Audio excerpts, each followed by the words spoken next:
नमस्कार दोस्तों। जैसे कि हम सबको पता है कि मीडिया को लोकतंत्र का चौथा स्तंभ कहा गया है और हमारे देश में जितने भी राजनीतिक पार्टियां हैं वो सारे के सारे हमेशा लोकतंत्र की रोती रहती है। अभी जो इंडिया गठबंधन बना है उनका मोटो क्या है? वो जितने भी उस गठबंधन में शामिल पार्टियां हैं वो सारे पार्टी कहती है कि कैसे भी करके मोदी को हराना है। अगर मोदी नहीं हारता है तो इस देश में लोकतंत्र खत्म हो जाएगा, देश में तानाशाही आ जाएगी।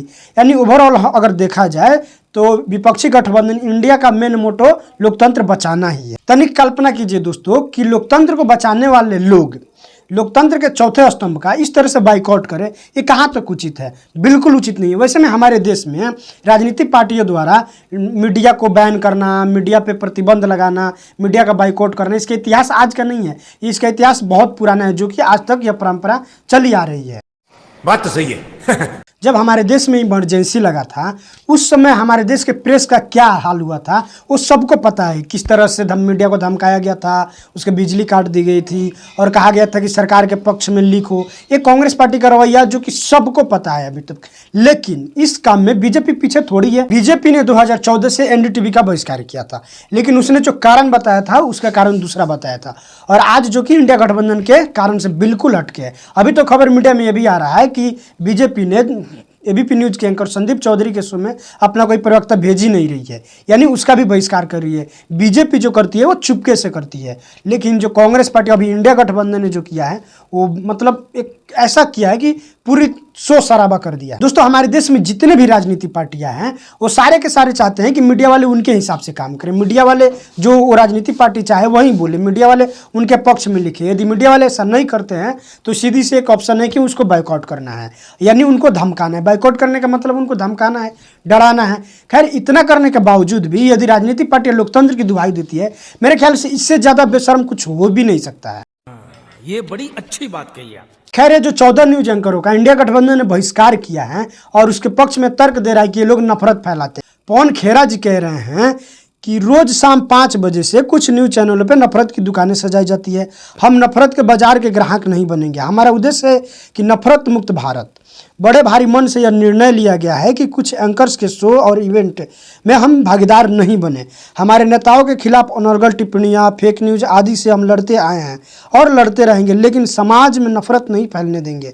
मिटेगी नफरत, जीतेगी मोहब्बत। जो इंडिया गठबंधन ने 14 जो न्यूज एंकरों का लिस्ट जारी किया है उसमें सुशांत सिन्हा, सुधीर चौधरी, अर्नब गोस्वामी, रूबिका लियाकत जैसे बड़े बड़े न्यूज एंकरों का नाम है। वैसे में पवन खेरा जी कह रहे हैं कि ये लोग नफरत फैलाते हैं। तो पवन खेरा जी ये नहीं बताए कि नफरत फैलाने का पैमाना क्या होता है, ये तो उन्होंने बताया नहीं।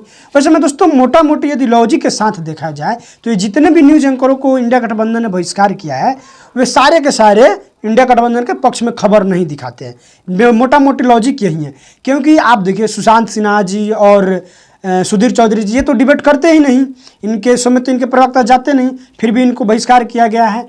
ये तो केवल खबर का ही विश्लेषण करते हैं, लेकिन इनको बहिष्कार किया गया है। दोस्तों, ये जो इंडिया गठबंधन के नेता लोग हैं वो लोग तर्क दे रहे हैं कि जितने भी न्यूज एंकरों को बहिष्कार किया गया है वो सारे के सारे हेट स्पीच फैलाते हैं, यानी हिंदू मुस्लिम करते हैं टीवी डिबेट में अपने शो में।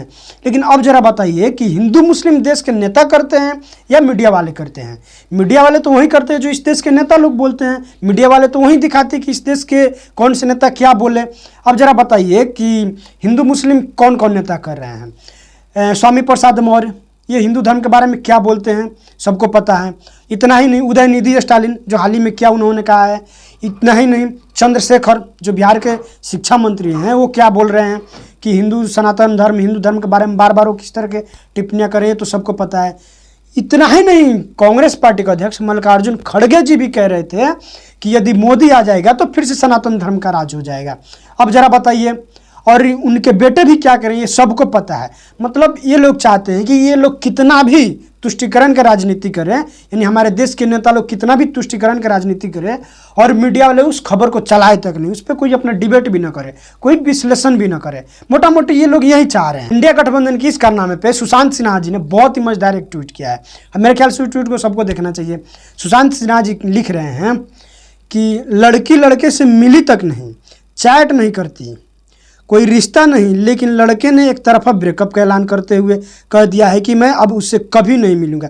अरे भाई, मैं तो डिबेट करता भी नहीं, किसी को गेस्ट बुलाता भी नहीं, तो मेरे शो पे आने से किसे रोक रहे हो भाई?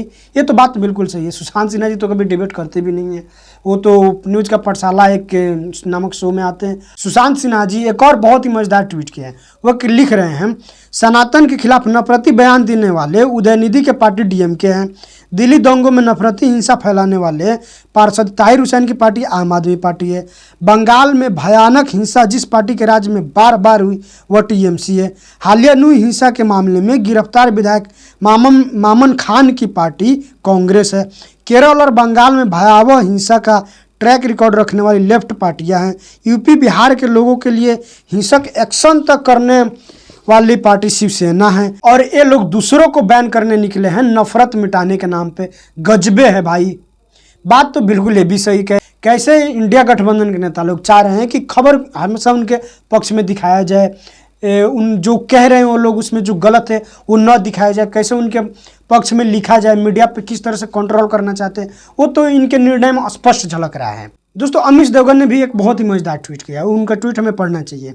वह कह रहे हैं कि कमिटेड जुडिशरी की बात करने वाले कमिटेड मीडिया चाहते हैं, या सेना प्रमुख को गुंडा कहते हैं, सनातन धर्म को धोखा कहते हैं, और सनातन को समाप्त करना ही चाहते हैं लोग, भारत के वोटर को शराफ देते हैं, या श्री राम के पैदा होने का सबूत मांगते हैं, या सर्जिकल स्ट्राइक का सबूत मांगते हैं, पर सवालों से भागते हैं। बात तो बिल्कुल सही कह रहे हैं अमिश देवगन जी। मैंने बहुत बार टीवी डिबेट में देखा है कि इंडिया गठबंधन के नेता लोग जो कुछ बयान दे देते हैं, अगर उनके बयान पे ये जो बाइकआउट वाले पत्रकार लोग हैं, ये अगर सवाल पूछ लेते हैं तो इनके जो इंडिया गठबंधन के प्रवक्ता लोग होते हैं वो दुनियादारी की बातें करने लगते हैं, अपने नेताओं के बयान का जवाब नहीं दे पाते हैं। मैंने बहुत बार टीवी डिबेट में देखा है दोस्तों। जो ये 14 पत्रकार लोगों का बाइकआउट किया गया है, ये अक्सर उन्हीं के नेता लोग, जो इंडिया गठबंधन के नेता लोग उल्टा पलटी बयान दे देते हैं, उस बयान पे लोग सवाल खड़ा करते हैं और उनका विश्लेषण करते हैं। ओवरऑल दोस्तों देखा जाए तो सच्चाई यह है कि ये जो इंडिया गठबंधन है, इसके नेता लोग चाहते हैं कि ये लोग सनातन पर सवाल खड़ा करें, लेकिन इनसे कोई सवाल ना पूछे। ये लोग G20 जैसे सफल आयोजन पर सवाल खड़ा करें, लेकिन इनसे कोई सवाल ना पूछे। राहुल गांधी जी विदेशों में जाके भारत के लोकतंत्र पे सवाल खड़ा करें, लेकिन इनसे कोई सवाल ना पूछे। इतना ही नहीं, आने वाले समय में ये लोग चाह रहे हैं कि इनके जो नेता है, सबको पता है कि क्या क्या बोलने वाले हैं लोग चुनावी भाषण में, अपने कैसे कैसे मोदी का विरोध करने वाले लोग, ये स्पष्ट है। ये लोग कुछ भी बोले, लेकिन मीडिया वाले इनसे सवाल न पूछे। यही एक सच्चाई है, दूसरा कुछ नहीं है।